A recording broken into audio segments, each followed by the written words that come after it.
Hello, everyone. I'm Colin Tessier, and welcome to the Recap of Honor podcast. I'm here to talk about all things Ring of Honor. The company made a huge announcement this morning, and I'm very much looking forward to talking about that and a great episode of Ring of Honor Wrestling that aired this weekend and that will re-air tonight on Fight TV. Before I do, just remind you all that this show, like everything we do here at WrestleZone, is available on any number of streaming platforms, or it's SoundCloud, Spotify, YouTube, Apple Podcasts. Chances are, whatever streaming platform we use, we've got you covered. So leave a like, subscribe. We appreciate your support. So Ring of Honor Wrestling this weekend was really an exciting show. We had a rankings battle royale. We had a grudge match between Josh Woods and Silas Young, and we also had a six-man tag team championship match that definitely left me on the edge of my seat and really established a new trio in Ring of Honor as a force to be reckoned with and someone to look out for. So definitely looking forward to talking about all of that and more here on the Recap of Honor. So to start off with, let's start with the pure the rankings battle royale. Now, basically, this battle royale, it's similar to something AEW has done in the past, where it's not necessarily a normal battle royale. Instead, it's basically a battle royale until the final two. The last two men in the match would then face off at some point in the future on Ring of Honor Wrestling to earn the chance to enter the rankings of their choice, whether that's the TV division, the peer division, or the world title division. And, I wasn't sure really who to expect here. And then they did announce, I think last week on the XFiles from Kevin Eck, who would be in the match. And just to share who was in the match, it was Mike Bennett, Mark Briscoe, PCO, a former world champion, Danhausen, Ray Orris, LSG, Bateman, world famous CB, also known as Cheeseburger formerly, Joe Keys, Dante Caballero, Eric Martin, and Ken Dixon, all from the Ring of Honor Dojo, as well as Sledge and O'Shea Edwards, two guys that have been really featured on the Week by Week series, and also Ryan Mooney, formerly known as Ryan Nova. Now, I look at that list, and I expect guys like PCO, Mike Bennett, Mark Briscoe especially to really, I would say that I'd consider them as the favorites. And the match did not come down to those guys, and that was definitely a big surprise in my book. And I'll talk about the outcome when we get there. But a big story here was the continuation of the feud with Mike Bennett and the Righteous. He was attacked by Bateman on his way to the ring, and then Dutch, the big newcomer that debuted at the 19th anniversary pay-per-view, also got involved, and they attacked Bennett so badly that he couldn't even compete. He had to be escorted to the back by his friend Matt Taven.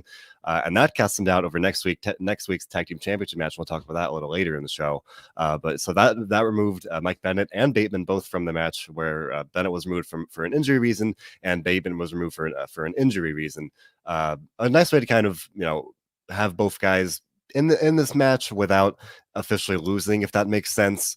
For me, we are going to see that tag title match next week, so I'm curious to see if Mike Bennett can win some gold for the first time since he left Ring of Honor several years ago. He came back in the fall, and now this is his first chance to really get some gold again. So definitely look forward to that, and we'll touch on that some more later on. But this was his chance really to kind of climb in the rankings as a singles competitor, and the Righteous took that from him. So clearly the Righteous and the Original Kingdom are still going to be feuding, at least in the short term, and I think I'm happy to see that. I've enjoyed the storyline. It's dated really back to Final Battle, 2019 now, and they've really kept it going, even with the pandemic and everything. You bring in Mike Bennett, and and now Vincent's AWOL, for lack of a better word, and Bateman's really taking charge here. So this rivalry keeps kind of spinning on and taking on a different form, with these changes here. So I'm curious to see what happens next with that. But like I said, you have some of these Ring of Honor regulars, some of these guys you would expect to go along here. You have Danhausen, PCO, like I said, Mark Briscoe especially. And the dojo students really stole the show here. They kind of proved in a lot of ways that they weren't just quote unquote dojo students. Like we've seen them in the dojo showcase back in December. We saw I think that was Ken Dixon team up with Beer City Bruiser in recent weeks. But otherwise, a lot of just these are still unknown players, and now they're in there, mixing up with some of Ring of Honor's best and brightest.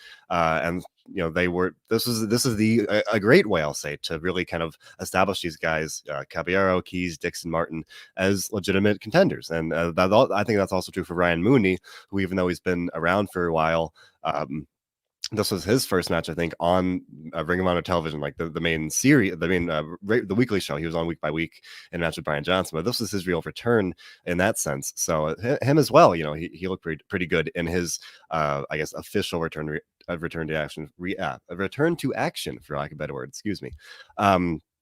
But definitely some storylines here where PCO squared off with Sledge.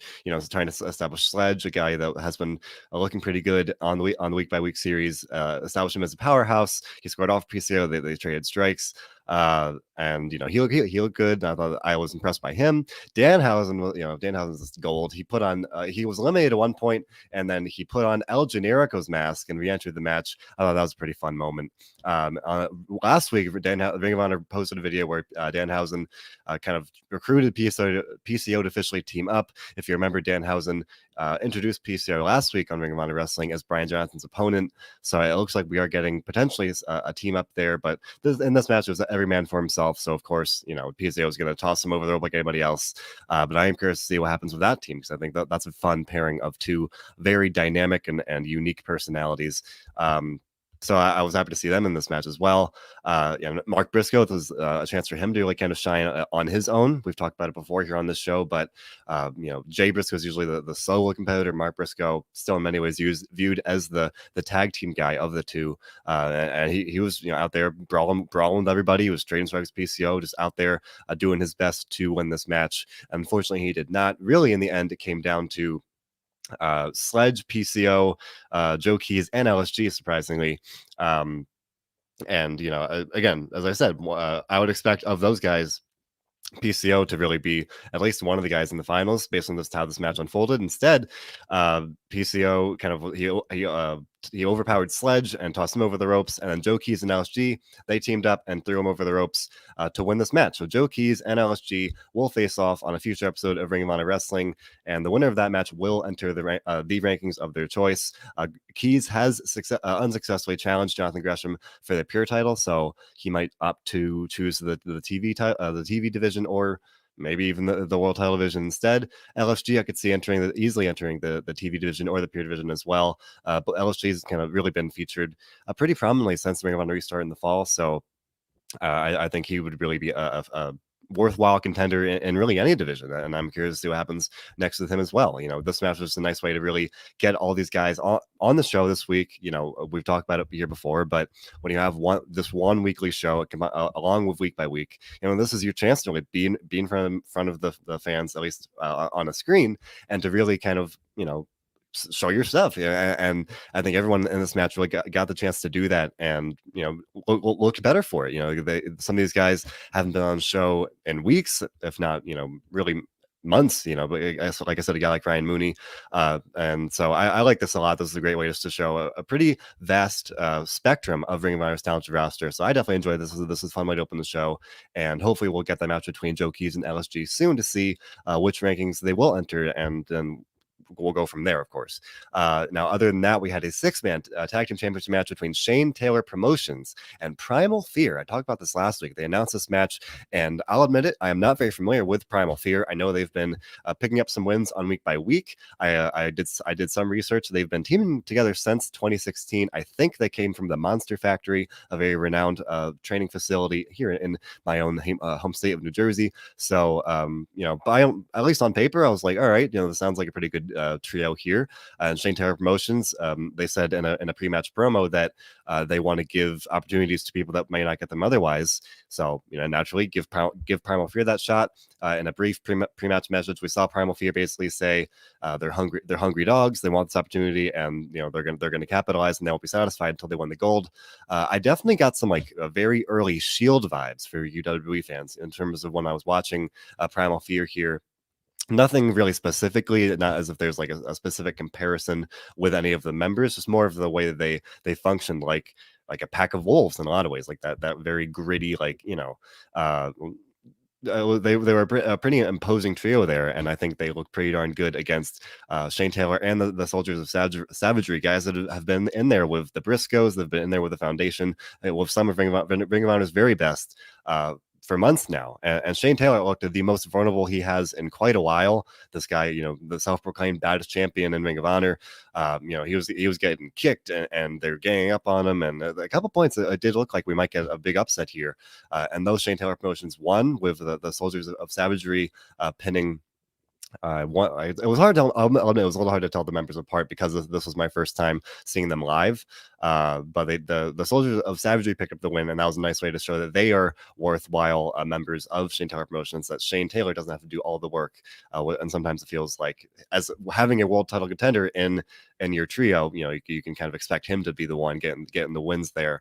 But here, Moses and Khan picked up the win. I think they look great, and I really think they've got a lot of potential. And I think they should definitely enter the two-man tag team championship picture sooner rather than later, given how successful they've been in the six-man. So I like this match. It was a lot of fun. It was definitely a nice way to introduce Primal Fear to the general audience, maybe your fans that don't always watch week by week, because in that case, for those fans, this probably was their very first time seeing Primal Fear whatsoever, and it was definitely a strong debut in that sense. So I think this is a good way to establish a new trio in Ring of Honor, and I think that I would be curious to see other trios who might try and step up here beyond the stables where we've talked about on the show a lot. The stable warfare Ring of Honor with the Foundation, LFI, now Violence Unlimited. I'd be curious to see any other trios kind of come up and challenge the throne here. I think there's definitely a lot of possibility there in terms of the Ring of Honor roster as it currently stands, and beyond its borders. Who knows? When you wonder in that sense, it could really go. Anybody could show up, right? So I'm looking forward to seeing what happens next with Shane Taylor Promotions and the six-man tag titles. Now, in the main event, we had a heated grudge match. The two former partners of Two Guys One Tag, Josh Woods and Silas Young. Young returned at the 19th anniversary pay-per-view. Or may have been shortly before that, but he returned in terms of putting himself firmly back into the mix of things by costing Josh Woods his match with Dalton Castle at the pay-per-view, hitting him with a chair and basically saying, I taught you everything you need to know, everything you do know, and here as the Wrestling Ring of Honor. And you've got a lot left to learn. And Josh Woods obviously wanted revenge. These two guys used to be partners at one point. They're pretty much on the they had challenged for the tag titles. Unfortunately, they never got to that the pinnacle of success as the champions. But I thought they were a very good team. And throughout the fall, we saw Josh Woods enjoy a lot of success in the Pure Division as a solo guy, and then you bring Silas Young back. So naturally, the direction there, to me, I was very much hoping to see this storyline at some point, and now we're getting it. This betrayal from Silas Young to Josh Woods, and I thought this was a really fun match where. You've got the veteran Silas Young, you've got the young upstart in Josh Woods, one of the most promising guys in Ring of Honor, I would say, a guy that I think definitely has a lot of potential, even on a roster that has a lot of guys you could say that of, Dak Draper, many others. Josh Woods really does feel, I do think he's going places, and now this is one of his real first big storylines, right? One of his big programs with his former partner, former mentor in Silas Young. Now, Silas Young, the last real man, used his veteran prowess to pick up the win here. Woods locked in an armbar at one point, and Young put his feet on the ropes for extra leverage, seemingly trying to escape, but instead he turned it into a pin. And he stole the win to end the show like that. So I would definitely think that Josh Woods is going to want some revenge after that. And, I'm sure he'll get it, or at least look at the chance in a rematch at some point sooner rather than later, whether it's on Ring of Honor Wrestling or as a nice segue on the next Ring of Honor pay-per-view special event. Best in the World is coming back in July. Ladies and gentlemen, Best in the World, Ring of Honor, the best wrestling on the planet is coming back with with Best in the World, the pay-per-view event this July. I believe it is July 11th. I'm just going to check my notes here. But I think I had said previously last week or so on the show, I thought it would be in June, but instead we're going to wait until July, build up that suspense even more. And no problem with me. Yes, it was July 11th. And you might expect that, or at least it makes sense in that a lot of other companies right now are really, July is the month. MLW is returning with live fans in July. AEW is returning with live fans in May, and they're really going, they're up in the ante here and really hitting everything full steam ahead here. And WWE reportedly is going to return with live fans in July. Supposedly, that is the rumor at this point. But now Ring of Honor is coming back with live fans on July 11th for the first time since the pandemic started, and I think that's very exciting. The pandemic era has been very unique. It's been challenging for wrestling for everybody, obviously. And this is a great way to really celebrate Ring of Honor, celebrate all this, the progress and the growth that we've seen with the company and the wrestlers and all of it, and to really celebrate the return of fans at Best in the World. Always kind of a landmark pay per view in recent years for Ring of Honor, and we didn't get it last year because of the pandemic, so that's very exciting as well. And I'm very much looking forward to it. Roosh and LFI have been suspended for May, so maybe in June they'll be back, and we'll kind of ramp up for a world title match at the pay per view. I am very much looking forward to that. It will be held at the UMBC Event Center in Baltimore, which is where Ring of Honor has held their pay-per-views recently. We have the whole write-up on at WrestleZone here with our news coverage, and it's also available on the Ring of Honor website. They released they shared a press release about some of the safety protocols and everything like that. So definitely check that out for all that information. But it's July 11th, and of course here with WrestleZone, with our general coverage and with the Recap of Honor, we'll let you know as soon as we do. When we know more about the general coverage here, the card and the general direction heading into the show. But I'm very excited. I think I've been very much looking forward to Ring of Honor. Admittedly, I thought that this was a ways away based on what we've seen from Ring of Honor so far. Sorry, folks, I'm still recovering from a cold. If you haven't listened to my other shows, you know that I've been sick recently. But yeah, we press on, so please excuse me. But this is very exciting. I'm very much looking forward to it. And you know, like I said, Roosh should be back in the fold. You've got Jonathan Gresham, you've got Jay Lethal, Matt Taven, all these very talented people on Ring of Honor, these talented competitors, and I'm very much looking forward to seeing how it all shakes out, how the card shakes out. And in a similar way, I'm curious to see what happens with the Survival of the Fittest tournament. Ring of Honor announced last week that the Survival of the Fittest tournament will be back next month in June. And that's the first time the tournament has been held in several years. And I'll admit, that predates my real time watching Ring of Honor. I'd heard of it, I'm familiar with it, but I've only started watching Ring of Honor full time really in 2019.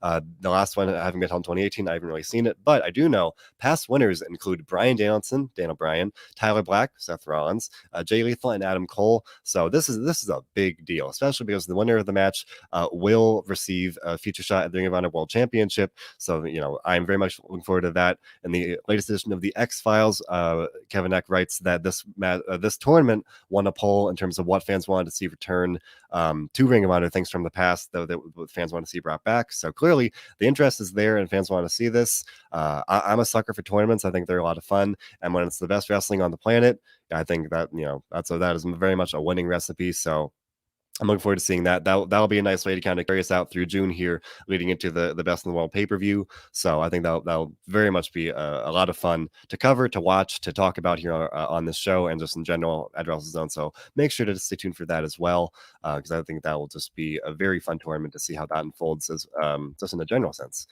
So beyond that, looking at the XFiles here. There's more action with Women's Division Wednesdays. We've starting to see some of the bracket unfold. Roxy, Trish Adora, Miranda Elise have earned shots into the bracket based on their performances on Women's Division Wednesdays. We'll see another match this week, and likely another addition to the bracket there. So slowly taking shape with that. And Angelina Love beat Quinn K last week to earn a bye in the first round in that tournament. So slowly but surely we're getting some direction in that bracket. So I'm looking forward to see what happens there. And I mentioned it earlier, we will see the Kingdom face the Foundation for the tag titles next weekend. Matt Taven and Mike Bennett will challenge Trace Williams and Brett Titus. They won the titles at the 19th anniversary pay-per-view. Now, of course, the Foundation at one point had several of the top titles in Ring of Honor, but their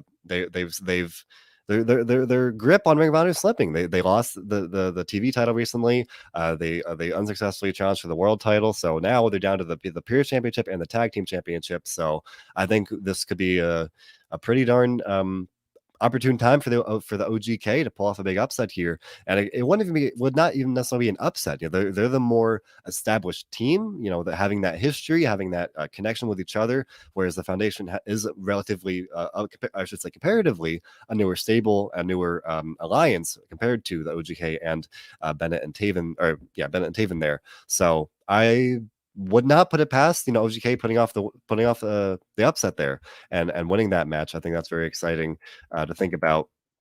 what that can mean in terms of the balance of power in this stable warfare. And here in the XFiles, it also says that Flip Gordon will have an interview this upcoming weekend. We saw Gordon and EC3 pull off a win over the Briscoes last week, and Gordon cheated to do so, and then EC3 not seeing those dastardly methods set after the match that he had pretty clearly hinted that he's gonna hurt Gordon for what he did, because EC3 is very much a guy that's trying to prove the honor is real, and Flip Gordon cheating obviously is kind of flies in the face of that. So it looks like we might be getting a little bit of a rivalry with EC3 and Flip Gordon here. We will also see a pure rules match between Fred Yehai and Rocky Romero. Rocky Romero has teased that he wants to really be the kind of the flag bearer when it comes to Ring of Honor's collaboration with potentially New Japan and other companies, and obviously Romero as someone that has a lot of connection, a lot of potential sway with New Japan. That's definitely something to look out for if he continues to climb the rankings and potentially win a title. I think that could be definitely something that we see, where he could very well open again, I said this last week, but open that forbidden door potentially.